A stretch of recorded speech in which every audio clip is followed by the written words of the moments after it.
Hey, what's going on everybody? VeeDotMe here. If you've seen a lot of my videos before, you would know that we do a lot of guides. Probably the biggest ones have been tier lists, and every time I do one of those, we get tons and tons of requests for some kind of mutations tier list.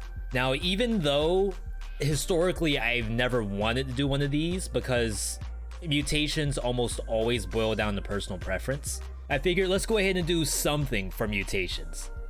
So as we go through these, I like to remind everyone that this is purely from my own perspective. Most of my thought process is going to be from 4 BC and higher. Of course, if anyone has any questions, feel free to let me know down in the comments. And while you're doing that, go ahead and like the video and subscribe if you haven't already. Now, of course, getting into this, as I said, it's really tough to do a tier list for mutations because most of the stuff is personal preference anyway. So what I think we're gonna do, we'll still use the tier maker table, but the list is gonna be from a usability standpoint. So we're gonna start from the S and go down to F. S being super usable. It's something that works in pretty much every circumstance that should work. It might work on every map, might work on biomes and bosses. It's just something where you're probably gonna get a lot of value out of it. Then we have something that's a little less usable, something that may be down to personal preference, something that might work in 1 or 2 niche circumstances, but that's about it. Items that are typically used for either a challenge or a meme, maybe even in speedruns. And then finally, things that I just outright avoid, not even worth my 3 mutation slots. And then finally, I'm mostly going over this from order of color. So we're just starting with brutality and then going to end on colorless. All right, so let's go ahead and get started. First up on the list, Killer Instinct. This is something that's pretty usable. Whenever you're playing brutality and you have some kind of skill that you want to use in biomes, something that's a long cooldown, something with a short cooldown, doesn't really matter. You just need to use it as much as possible, maybe because your regular attack isn't gonna really make the cut. That could be something like Corrupted Power, Corrosive Cloud, could even use it on short cooldowns like Infantry Grenade or Phaser. This one gets a solid B out of me. It's pretty much usable everywhere until you get to a boss. And once you get certain like higher tier weapons, you could probably just use Instinct of the Master of Arms instead. Then we have Combo, another thing that's unlocked in the beginning of the game. Combo once again works very well in biomes, but it actually does work in some bosses. Things like Conjunctivius, things like the Scarecrow. Every time you kill monsters there, you'll actually get the combo. Works in the Hand of the King and works on spoiler boss, only for a little while though. Typically I'll take this if I have a weapon that has super low initial damage, maybe even a ranged build like Throwing Knife. But what's really nice is this also works on my skills too. It's a pretty well-rounded mutation, so we'll go ahead and drop this one in the B as well. Mostly because there's not a ton of bosses it works on, so you may have to swap in something else. Alright, next we have Vengeance. Vengeance is not something that I typically take in biomes. When you initially start the game, you do have this unlocked, so it's probably recommended anytime you play Brutality, probably play Vengeance with it. Vengeance is also really good for learning bosses because a lot of bosses will hit you with combo attacks. This lets you survive the next couple of hits, gives you more time to learn bosses. Outside of lower difficulties, as I get higher, I want to slot in something that's a little stronger. So I'm probably not taking Vengeance after I actually learn the fights. So in that regard, I'm going to drop this one in the B. All right, next we have Melee Mutation. Whenever you hear me talk about builds or anything of that nature, you're going to hear me talk about melee a lot. And that's because whenever you're playing Brutality, there's a lot of weapons that can't afford to let the monster do anything. Say something like Hayabusas, or maybe an item like Shrapnel Axe. This allows you to get off what's required with those weapons without having the monster interrupt you. It doesn't really work in bosses, but that's not why we're taking those items. But you have to play with those weapons against bosses the same way you would with other weapons. So in this case, I'm actually going to put this in the A tier only because it activates a lot of weapons that usually do pretty bad. Then we have Open Wounds. Open Wounds drops from the Lacerator, those are the spinny guys, at a really low drop rate. So if you don't have this, you'll probably need to use a Hunter's Grenade to go grab it. When playing Brutality, Open Wounds is definitely a tier A mutation, but definitely be warned that you don't really want to take this with a slow weapon such as Flint.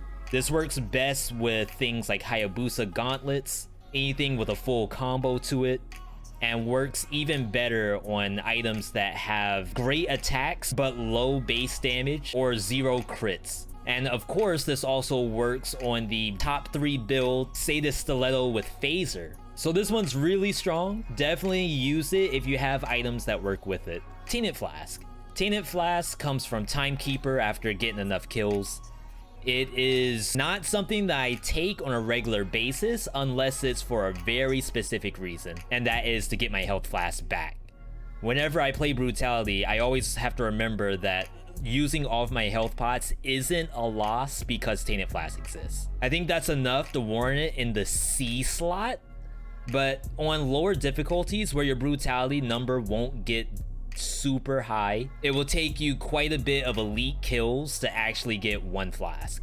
However, if you're on 4BC plus, especially if you are right at Hand the King, Hand the King has 2 elites, and then the next area has another 7. So those are at least 2 free health flasks and 1 from the shop that you can take into the spoiler fight. I'm gonna put this in the C slot only because that is probably the only time I take this. Adrenaline. This is something that I don't use a lot of, but I know some people do. And again, when I talk about a mutation tier list, the idea of preference is just so high that I can't just put something in F simply because I don't use it. Adrenaline is healing, and you get that for 3 seconds when you do a specific dodge roll. While that's good, most of the time I'm only getting that healing off in a boss fight, and for a biome I'd rather take Frenzy to get more healing throughout the biome. I'm gonna put Adrenaline in the C tier. I would put it lower, but that would be strictly because I don't use it very much. If you don't particularly care for the biome healing and you just want something for a boss, you could even pair this with Vengeance while Brutality just to stay in a boss fight for as long as possible.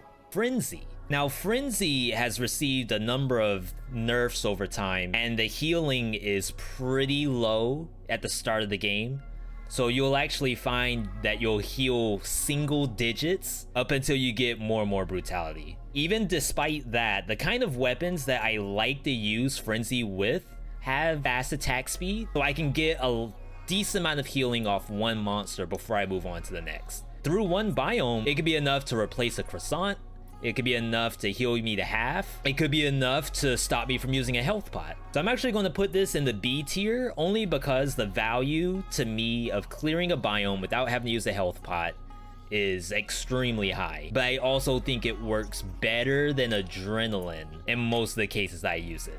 Next we have Scheme. Scheme is actually not a brand new mutation, but it's new for Brutality.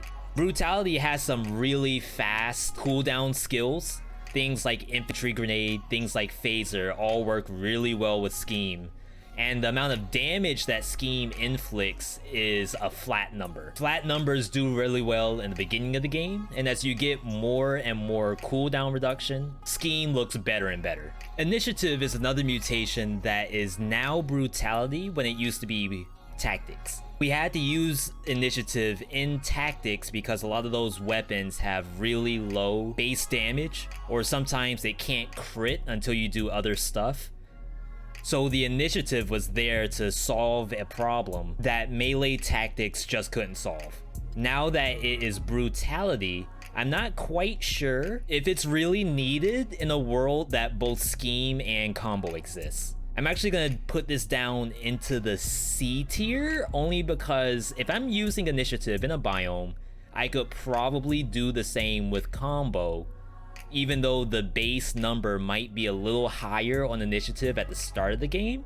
But when you're thinking about Toxic Sewers and Promenade and things like that, those monsters probably don't have a ton of health. You don't really have a real issue until you get to Prison Depths. And then there, I'm gonna assume that Combo might give you a little more value because it works on multiple hits on a slasher or a hammer compared to Initiative. The final mutation that was swapped over from Tactics is Predator. And Predator, while Brutality, was actually thought to be probably busted only because Predator was already really strong before. Again, Predator, while Tactics solved an issue where Tactics couldn't kill a target before it actually fought back. And in Brutality, where you have stuff like Melee Mutation, adding in Predator only makes the character even stronger in biomes. I've even had builds where I take Predator with Frenzy so I can just bum rush through the biome, get as much healing as I want, and if I get hit, doesn't matter because I'm going to heal it back up. So this is actually going to go in the A tier. This one's solid, it just doesn't work in boss fights. But as soon as you get the invisibility to around 2 seconds, especially in 4BC where monsters are chasing you, it's instantly noticeable. Then finally, the last mutation for Brutality is Porcupak. Porcupak has a lot of cool ideas behind it, but because Porcupak only has 1 hit every 3 seconds, I'm honestly not sure if it's as good as we would like it to be. It's cool that Porcupak doesn't care what is in your main hand as long as you equip some kind of melee weapon, it works in the backpack. You can do cool things like apply oil with oil sword, apply bleed with blood sword. And while all of that's good, it probably only works in those super rare circumstances. So I'm gonna put this in the C tier only because that's pretty niche stuff. Not quite meme worthy. I honestly wouldn't mind seeing this buffed at some point. All right, now we are moving on to Tactics with an instant classic, the Hunter's Instinct. Hunter's Instinct, of course, you're using at the very start of the game when you're playing with all of your colors and exploring the different kinds of builds out there. Hunter's Instinct does a really good job because you're still trying to feel out how the game works. As you get deeper into the game, Hunter's Instinct does still work in ranged builds, but a lot of the strongest ranged builds are critical attack builds. So in that case, maybe we aren't using Hunter's Instinct as much as Instinct of the Master of Arms. So I'm gonna make sure that Hunter's Instinct is below Instincto, and we're gonna put this in the B tier. It's not bad, and you can probably use it early in the game, such as before the first boss. And then once you get to the first boss, if you found an item that crits, you'll probably swap Hunter's Instinct for Instinct of the Master of Arms. Next, we have Support Mutation. Support Mutation is deceptively strong because not only does it give you base damage based on having a turret by you, the turret is also dealing more damage. The damage increase is pretty substantial too. It starts off at 10% base, which is almost 1 scroll's worth, and even with just a few points in Tactics, it's about as much as a scroll would give. Sometimes I'm also playing builds that don't really have a lot of damage options, so let's just go ahead and throw in support just so I can have that 15%. I'm gonna go ahead and toss this into the A tier because that's pretty strong. Works in all biomes and bosses. You just have to have a turret for it. And since I don't always run a turret, we're not gonna put this in the S. Parting Gift is something that I don't really use very often, only because the real value I'm getting out of Parting Gift is killing bats. And there are some circumstances where having a Parting Gift kill a bat would save your life. However, this doesn't really work on bosses. Later in the game, you'll probably ditch Parting Gift because shooting quick bow arrows down the hallway should kill whatever bat's flying at you. I'm still gonna put this in the B tier only because it still does damage from across the screen, and that's pretty valuable, especially when you're using things like Wave of Denial, Tornado, or burning oil on the ground that would actually drop Parting Gift bombs on monsters that you're not even interacting with. Now, Tranquility is actually a pretty strong mutation. The base value of it is 25% while there's no monsters near you. And that actually works on quite a bit of whips, such as Valmont Whip. And 25% at base value is actually really strong. I'm gonna actually put this in the A tier only because if I'm using anything that's longer than Valmont Whip, I'm probably using Tranquility. The only time I might swap off Tranquility is if I'm using Support Mutation, and that's usually only for boss fights. So these two A tier mutations, I swap in and out all the time. Ripper has such a cool concept to it, where you load up arrows into an enemy and you rip the arrows out. And ripping out the arrows does damage. And the dream is to have either a melee weapon in one hand and a ranged weapon in the other hand, or you're using something like Shrapnel Axe that does both.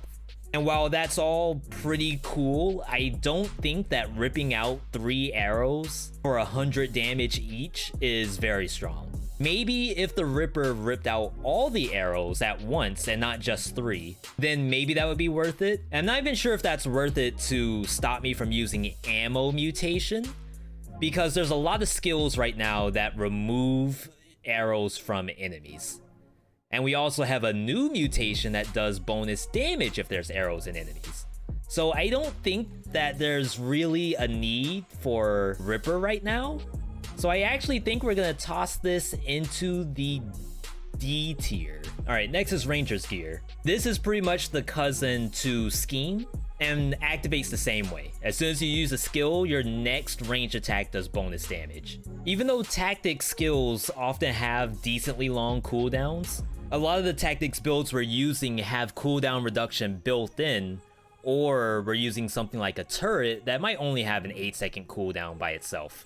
You'd be surprised how many skills you can spam and just get random Ranger's Gear damage on not only bosses, but regular biome monsters.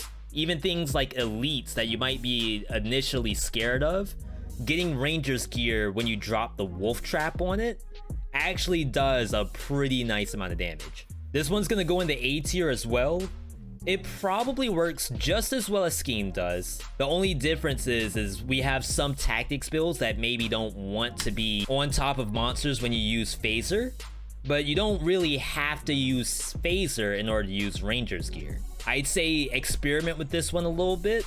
Try to find out a skill combo that feels good with Ranger's Gear, and you'll probably find it to be A-worthy yourself. So networking is something that I probably only use when I go into the giant fight. And against the giant, it is actually pretty good. Outside of that, there's only a few ranged weapons that probably don't kill whatever enemy is directly in front of it. Things like blowgun are notorious for that, where you're shooting an enemy, you're probably not gonna kill it, so you have to shoot the next one. Kunai also does this pretty well, but Kunai eventually will kill the first target from the bleed. But with networking, at least the next monster is taking extra damage too. Outside of that, I'm probably not using networking at all.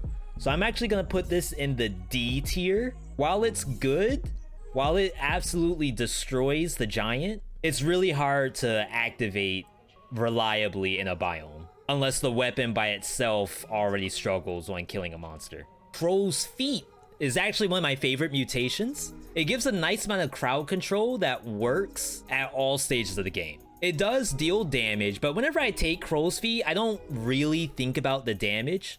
All I care about is slowing down monsters like birds, monsters like Failed Experiment, and if it happens to kill something like a Darkstalker or a runner, then that's even better. The only time where Crow's Feet is probably an issue is on a boss like Timekeeper, where she does get slowed, she does take damage, but the slow might actually screw up your dodge pattern. I'm gonna put this in the B tier. This one is really about personal preference, and if you happen to want some other kind of defensive mutation, perfectly fine. But if you don't particularly like to take Disengage every game, then I would say, think about Crow's Feet. On the flip side of Crow's Feet is Tactical Retreat, which is supposed to do basically the same thing that Crow's Feet does for the slow, but I never ever take Tactical Retreat. Crow's Feet solves the problem of the slow just by rolling backwards.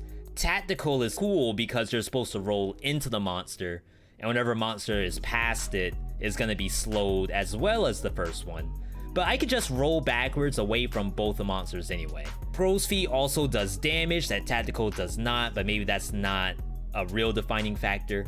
Real thing, I just think Crow's Feet slow is better. So we're actually gonna put Tactical Retreat in the F tier because I just don't use this thing at all. And then finally, the last tactics mutation, Acrobatic Pack. This thing is probably one of the most busted mutations they've had in the game for quite a while. It's such a great idea. This is actually an S tier mutation.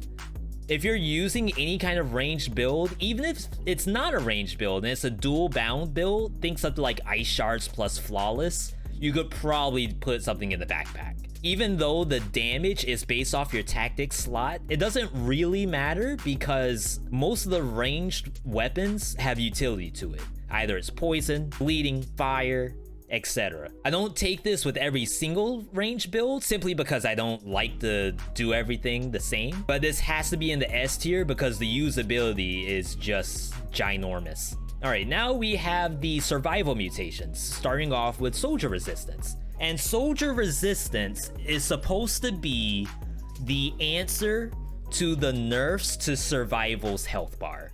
Survival used to have the highest health bar, and it still does, but the difference between survival, brutality, and tactics has been reduced. If you find that to be unplayable, you use Soldier's Resistance to fill in that gap. However, I don't really think Soldier's Resistance should be relied on, and it might actually use up a slot that could have been dedicated to something better. For that reason, I'm actually gonna put this in the C tier, only because it feels more like a band-aid solution than an actual viable mutation. I love to see Survival's health bar increased again, but if the idea is that the health shouldn't be free and should take a mutation slot to have, then I'm okay with that. Next is Berserk Mutation, and this is something that I used to use while it was red, even when I'm playing green. A lot of green builds suffer from you taking a hit while you're trying to actually do green gameplay, and Berserk solves the issue by giving you damage reduction. I think even though they removed Malaise from the equation, I think the damage reduction from Berserk is still extremely useful for survival. Because of that, I'm gonna put this in the A tier. I've seen people use it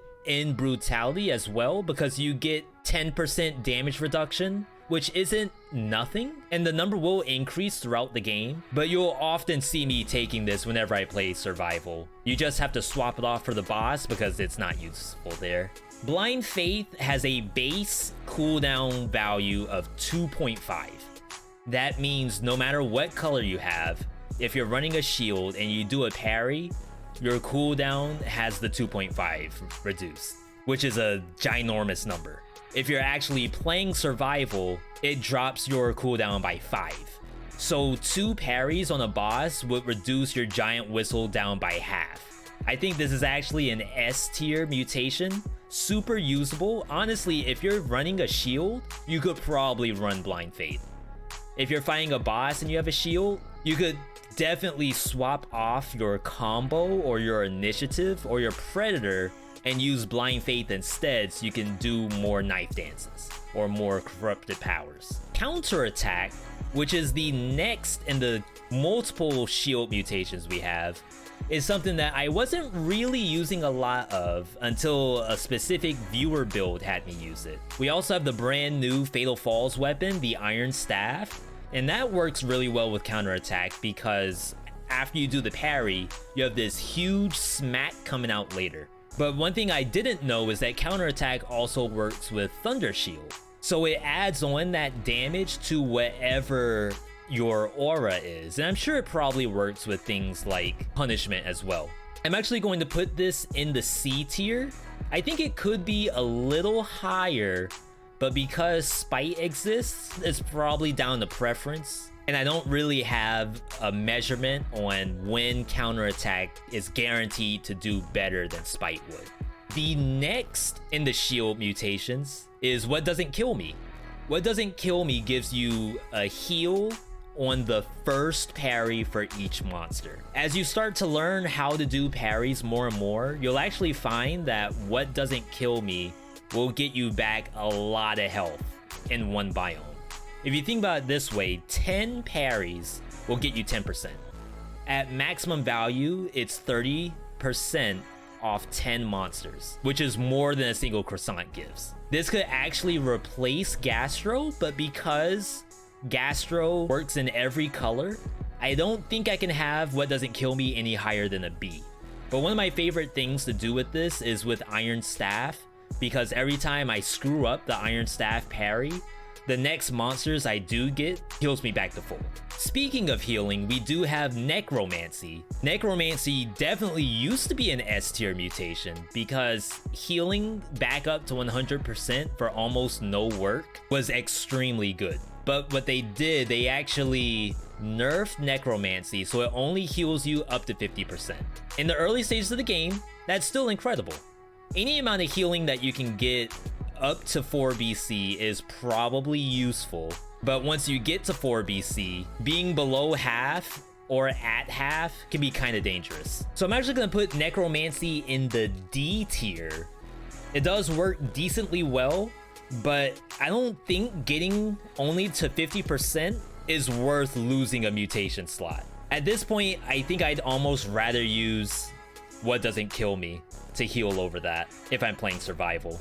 Extended heal is something that historically I don't really use a lot of. The idea of healing up to 85% on any color could be pretty decent. If you have one health pot left and you're going into Hand of the King, it might be worth it to do 2 resets where you drink to 85% and then you reset to get rid of extended heal. Or if you're trying to push some kind of really cool meme-worthy build, maybe that bonus damage from extended heal is the only bonus damage you'll find on your survival build. I think that's kind of D-worthy. I'm sure there are people out there who use extended heal in every game. That way they have this really strong health flask, and as long as they have a health bar, they can finish the game. And that's fine. But for me, when it comes to having a viable build to beat the game with without a lot of work, I don't think I'm using extended heal for that. So we'll keep this in the D tier. Next, we have Gastro. And Gastro is one of the mutations that I can honestly say people use it in every single game they play.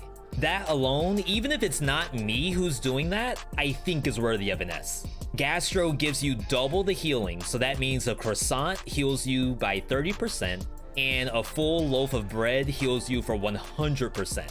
When you're playing 4 BC, remember that there's one piece of guaranteed non-infected food dropped by a monster, and there's food in lore rooms as well as in the walls. When you start to memorize which lore rooms give food, that could easily be a 100% heal just because you happen to walk by a lore room. I don't ever really think of Gastro for the bonus damage it gets. That's almost like fluff, where you don't eat the infected food. Before you go into the next biome, you're destroying the food and getting that 5 minutes of bonus damage in the next map. I think that's probably good, but all I honestly care about is the bonus healing. Spite is supposed to be the equivalent of counterattack, but Spite actually works on reflected shots. So on certain bosses like the Giant, Spite is probably better than counterattack, but against other bosses like Hand the King and maybe the spoiler boss, counterattack might be better. Just to play it safe, I'm gonna put this right next to counterattack, only because I'm a little worried that I don't know the exact number where Spite's better than counter. Next, we have Frostbite. This is a mutation that I don't know if a lot of people are using, but I actually use it quite a bit. I'm playing this as survival, but I don't really use it on the slow from, say, Ice Shards or Crusher. What I'm really using this on is victim slow nearby enemies, which is on my primary weapon. When all the monsters on my screen are slowed, they are taking Frostbite damage and not aggroing me. The only thing that might aggro is an elite, but any bats are gonna die. Any low HP monsters such as Inquisitors or Blowgunners drop down by maybe half health. And if I kill enough enemies that are stacked on top of each other, other enemies I haven't fought yet are either dead or they're one hit from dead. And I think that's worthy of being a B rank. I know there's some people who use Frostbite whenever they play with ice shards. And while that might do some damage on bosses, eventually the boss isn't going to take any more damage from Frostbite. So I don't value Frostbite in bosses. Heart of Ice, however, is something that we do value in both bosses and biomes. This is an A rank mutation for sure. There's a lot of top 3 and giga busted builds that all use Heart of Ice. The only reason I'm honestly not putting it in the S tier is because there's some bosses that don't stay rooted for very long, in which case you're probably getting more cooldown out of your Instinct of the Master of Arms than you would from Heart of Ice. Being able to reduce, for example, your Ice Shard by 3 just for throwing it and then hitting the monster is a whole build in and of itself. So if you haven't tried Heart of Ice, definitely try it, and I think you'll be pleasantly surprised. Kill Rhythm is actually one of the new mutations. This drops from our favorite monster, the Oven Knight, but what it actually does is kind of hard to tell. When you attack with your triangle button, your square button has increased attack speed, and vice versa. I think this was really made for items like Explosive Crossbow and Scythe, but a lot of people are actually using this with dual bound builds such as Ice Shards plus Flawless, or Heart of Ice plus Nutcracker. Those are pretty strong builds. I honestly wish I had the frame data to show you all in chat what the attack speed difference is between having Kill Rhythm and not having Kill Rhythm. I'm still gonna put this in the A tier only because the builds that use Kill Rhythm are really strong. And then the final survival mutation is Armadillo Pack. And Armadillo, just like Acrobatic Pack, is going into the S tier. This thing is actually kind of ridiculous. Not only does it give you a free parry just for dodge rolling, it parries projectiles, and the parry on projectiles is almost always active. It even goes so far where enemies that drop bombs will all convert into your bombs when you roll through, especially Han the King, who has probably the strongest bombs in the game. You'll find yourself dealing a lot of damage no matter what color you're using just by rolling those bombs into them. Again, this is a situation where you might find a shield on the floor, you put it in your backpack, and you just play Armadillo Pack every game.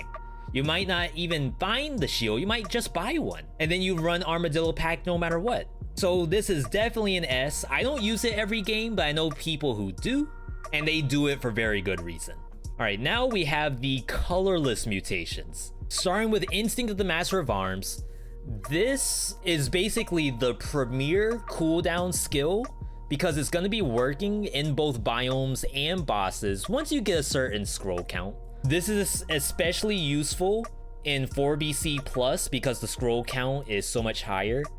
At 24, you'll be reducing cooldowns by 1 second.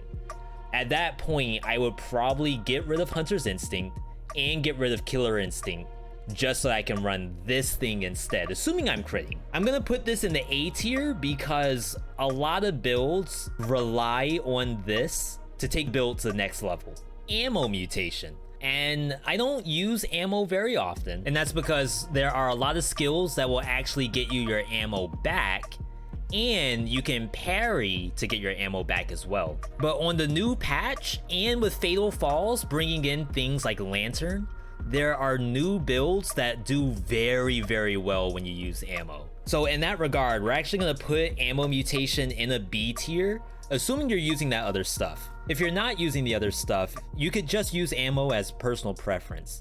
You may not particularly like having a shield, you may be running double turret, and in those circumstances, the ammo mutation is probably the right move because you need to be able to push the phases of the bosses to get your ammo back. After that, we have the Igdar Oris Lee Ox, aka Yolo mutation. To be honest, I haven't run Yolo in a long time. When I was first learning Dead Cells, when I was first getting up to 4BC, I was running Yolo every single game. And I think that is still okay to do. I think there's people who still run Yolo in 4BC Plus and when they speedrun the game. So I don't think it's useless. I just personally don't take it very much. The issue with YOLO is that once you take it, you're locked out of the mutation slot. And that may be something that you might use with tactics because you might get one shot. But you don't know that's gonna happen after your first biome clear. And you can only take YOLO after you clear prison quarters. So I'm actually gonna put this in the C tier only because while it's probably good, while it works in learning the game, because I can only take it in prison quarters, I don't know if I'm ever gonna really need it later in the game. Recovery is something that I used to use on one build, and that was Spite Sword.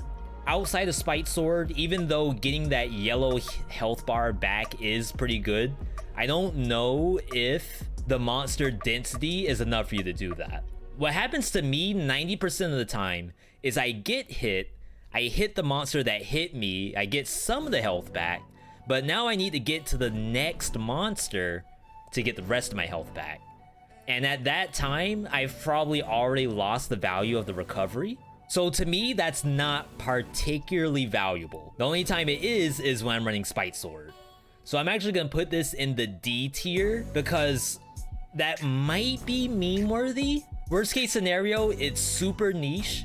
If you're someone that's running recovery on most of your games, I would go as far as to say try Gastro instead, because I think Gastro probably does more than recovery by the end of the game. All right, next mutation is Emergency Triage. And this is actually one of the mutations that a couple of my buddies use every single game. And while I think that's good, I'm not gonna put it in the S tier only because I don't think some colors get as much value out of Emergency Triage as, say, something like Glass Cannon Tactics. Where Emergency Triage is great is once you get to the boss, so you might find yourself resetting your mutations on the last two bosses and taking Triage. And I think that's fine. So I'm going to put this in the B tier because as a preference, it's actually pretty viable. You just don't see me using Triage a lot unless I'm on the spoiler boss. I can't exactly tell you why I take Triage on the spoiler boss, but if you see me running Triage, it's probably there. Next, we have Velocity, which is something that a lot of speedrunners use, so that means it has to be at least a D. I probably don't use it outside of speedrunning, even if I'm running Swift Sword. And the reason why is that with Swift Sword, I could use a trifecta like Predator, Frenzy, Instincto, rather than running Velocity, and I'm just running through the map. Outside of that, I don't think there's really a use for Velocity unless maybe they invent new things that speed bonuses would add to the game, such as bonus damage based off your move speed, or chance to dodge when you have high move speed. Dead Inside is a mutation that actually got nerfed recently. It still does the same thing where it increases your health by 50%, but the nerf is that your healing is reduced by 50%. Similar to Emergency Triage, I'm only taking this on bosses, and even then, I'm probably only taking it on Hand the King and Spoiler. That may be a circumstance where I'm either low on health flasks. I might use this with Emergency Triage in a build that doesn't get a lot of value out of mutations. But there's a lot of times where I don't really take Dead Inside anymore. So I think I'm actually gonna put this in the D tier. Not only am I only using this in one circumstance, but that one circumstance may have done better with another mutation. The Dead Inside is honestly just there as a comfort pick. Alienation, almost similar to Dead Inside. I usually take it for one specific circumstance, and that's if I lost all of my health on the second biome, I probably won't heal. I will instead take Alienation and go into Prison Depths or Corrupted Prison. There, you could probably heal yourself to full off one curse, and if you still find yourself low, you can go to Ossuary or Moras to take another curse. and heal yourself to full on that map. Of course, the only issue with Alienation is that the curse is harder because you have 50% more monsters to clear. Usually that number is 5, but I value the health pot almost too highly in 4BC plus, where I'd rather just spend the gold on a reset with Alienation than using a health flask. So we're gonna put this in the C tier because while it's not unusable, I'm using it in really just a couple scenarios, but those might actually win me the game. Acceptance is the other colorless mutation that's supposed to work with curses. And we're actually not taking this anymore because using food that's on the map on the new Malaise, where getting to 10 Malaise doesn't kill you, is probably not worth being cursed. We've even made mistakes sometimes where I will clear the map, leave food specifically so I can eat before I go into a boss, and now all of a sudden I'm cursed when I go into a boss fight. So I'm actually gonna put this in the F tier. It's not actually unusable, but we have lost games specifically because I ran acceptance, and I think that's worthy of being an F. Next, we have Masochist, which is going into the S tier as a mutation that people can use in every single game. Now, if you're like me and you think that somehow you're too good to step into spikes, you're probably gonna step into spikes because it happens to be all the time. And there's actually spikes and hazards on a lot of maps, including the brand new Fractured Shrine. Outside of that, there are also spikes in the giant fight, and when you're finding Hand the King, there's spikes on the floor, so you might get hit by either of those. Masochist also protects you in challenge rifts, it protects you in the spoiler biome, and I almost say if you are going into spoiler biome for the first time, always take Masochist. So let's go ahead and put this in the S tier because the amount of value you get out of this from hitting just one spike or one pitfall instantly pays for itself. Then we have Disengage. This is another skill that a lot of people take in every single game. Disengage is something that will save you in the event that you take a big hit. For those who don't know, it only works if you're 20% or higher, and it gives you that bubble in case you go lower than that. If your HP, however, is under 25%, you do not get one hit protection and you could actually die from that hit. But what's really nice is that while you get hit and you have that bubble, it gives you a chance to use a health pot, which is definitely the difference between life and death. Furthermore, if you're playing a glass cannon or times damage taken build, you're using disengagement for sure because any mistake could be a one-shot. Then finally, the last of the mutations, the last of the colorless mutations. This one's brand new for the alpha. I don't know if this is going to be nerfed, but the current name is No Mercy. And what this does is this executes monsters at a maximum of 15% of their remaining life. And it works on bosses. So you can imagine that having a Hand of the King that has 15% less total health, or a Conjunctivius that was only 15% away from doing its Toho attack, is actually super useful. And we're gonna put this in the S tier because of that. That's assuming this thing doesn't get nerfed before the full release of it.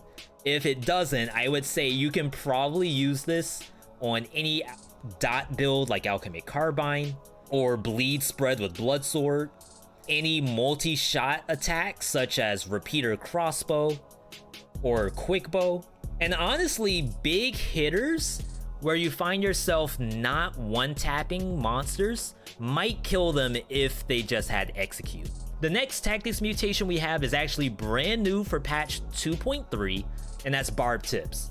Barb Tips is kinda busted right now. It doesn't work in every single build. Obviously, you want something that has a lot of arrows, and you need to make sure that your skills don't rip arrows out of enemies. But if you allow your arrows to just stick, the damage over time is actually huge. When you compare the damage from your Barb Tips to your regular weapon, you'll probably find that 10 bullets deals as much DPS as your actual bow itself. And that's without having to actually shoot. It's constantly dealing your bow's damage for just having 10 bullets. I think that's really strong. I think that's actually A-worthy. I don't know if this will be nerfed by the time this gets released to live, but if you have anything that you would have more than 10 bullets, I'd say give this thing a try. Another brand new tactics mutation is Point Blank. And Point Blank is actually kind of weak right now in the alpha. It only increases damage by around 15%, so it's actually less than Tranquility would do for having to be closer to a monster. Maybe the concept is that you're close to monsters more often than you are away from them, but I wouldn't mind seeing Point Blank's damage increase just a little bit. I'm gonna put this in the B tier for now. If the damage does go up, I would probably move it to an A. It's not unusable because things like the shotgun, things like infantry bow all work really well with Point Blank. Some may say that maybe you take Ranger's gear over this, or maybe you run a turret and just use support instead. But I think there is some value in getting out these Point Blank shots while support's not up, or you run both and you just have bonus damage coming out everywhere. All right, so that is the mutation discussion slash tier list slash usability. I have no idea what to call this, and I really don't want you all to not take mutations only because it was on this list. As I said, mutations are the most preferential things about the game. I just know that I get a lot of requests for my opinions on them, and decided that we'll go ahead and post it. If you like what you see in the list, let me know in the comments. If you have a differing opinion about what you see in the list, let me know in the comments too. There's nothing wrong with a nice friendly discussion about what we like in the game, but we're never here to say that anyone's opinion is wrong about the game. Finally, like the video, subscribe if you want to see more. Either way, thanks for viewing the vid, and I'll talk to you all later.